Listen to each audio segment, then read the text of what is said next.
Hi everybody, my name is Patty with the Leather Lady LLC, and we are going to be talking about girths and the elastic on the girths today.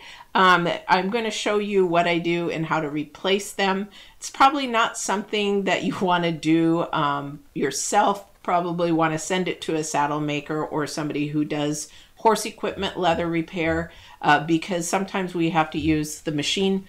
I don't know if you can see it behind me right there. It's a very big machine that can actually help you go through that. Otherwise, your fingers are going to hurt quite a bit, and I'll show you why. All right. So this is a leather girth that a client has brought in to me. One end does have just leather only. That's very, very typical because you don't want both ends stretching. But the other end has this really heavy type of elastic on it. Okay, and as you can see on this one, it's starting to rip. So she's brought it to me just to replace both of them. This one is just stretching out. So when we stretch it, you can see the ripple in it. It's time to replace that as well. So what I'm going to do first is, it's very simple actually. I'm going to remove the two leather pieces, and then I'm going to go into the girth itself and have to remove the part, or remove the stitching here so that I can pull these out and go ahead and replace those. So I'm going to go ahead and remove those, and then I'll be right back. All right, so I just decided to change my thing up a little bit. So I removed one of them, okay, so that I could show you how this all works. So this is the elastic that is come out. It is 3 layers, so they fold it in half and they put a centerpiece in there. Okay, so this person wants, again, the 3 layers to go back in, and that's what we're going to give them. But this is your girth on the end, so you'll see how far that goes in there. That's why I said you don't want to do it by hand if you don't have to.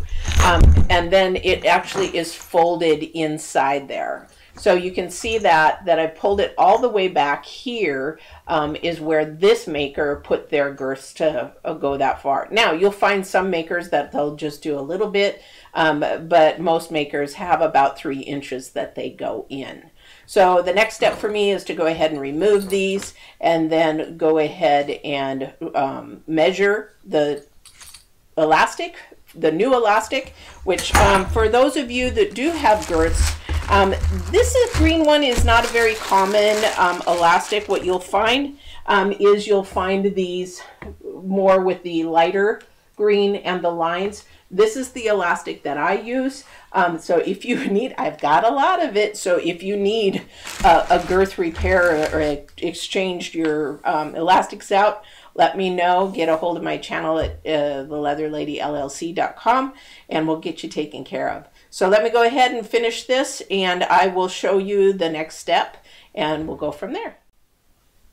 Okay, so I have the parts all pulled off, and I have got my strips cut. I've measured them to the old ones so that they are the exact same length.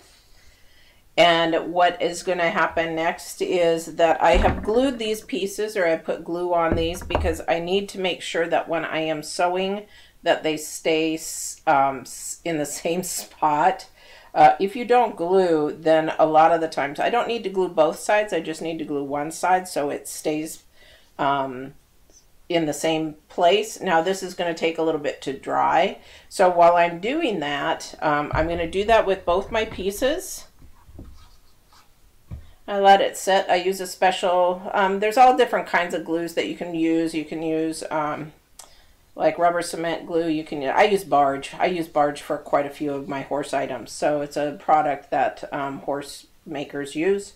So I'm going to just let this dry naturally, and then we're going to sew those back on. In the interim, while I'm waiting for that to dry, I've got to sit here and pick out all the holes of the old stitching, because you don't want to sew over those. In fact, if I decide to sew this by hand, sometimes I do, just depends on the pieces that I'm doing.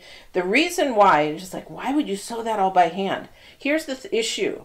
So if I go ahead and I pull these threads out, I use a needle and I just pull them out and I get them and sometimes you can get a bunch of them and pull them all in one thing. But here's the problem with leather, guys, is that, do you see these holes here? They're already pre-made. So if my machine cannot hit every single stitch here, then it slices the leather. So then you don't have a hole, you just have a slice. And so you've got to be really mindful that if your machine cannot do that close of a stitch, which some of these English saddle makers, they have machines that can do those. When they're manufacturing the saddle, they can do those really close. My machine can do 7/8 inch.